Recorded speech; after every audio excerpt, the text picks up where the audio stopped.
Okay, first step, remove the idler wheels, and it's by a Phillips screw.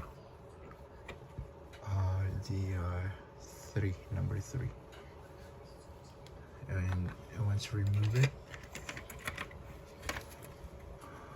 you can then easily remove the track and then remove the sprocket. The sprocket can be removed by a hex screw.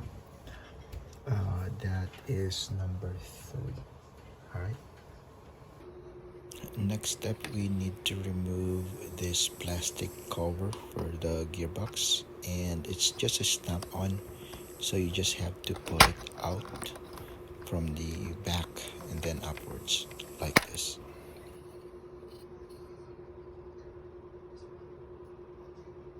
Once we have taken the covers off, next step is to remove the screws, and on these two gearboxes there are 3 screws each. Like for this one, there's 1, 2, and 3, and then this one, 1, 2, 3.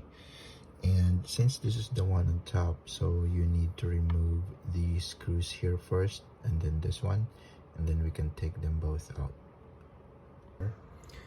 And then you just pull them out with the motor, like so. Okay. And then once we have the gearboxes out, step is to take the motor out. So there are actually just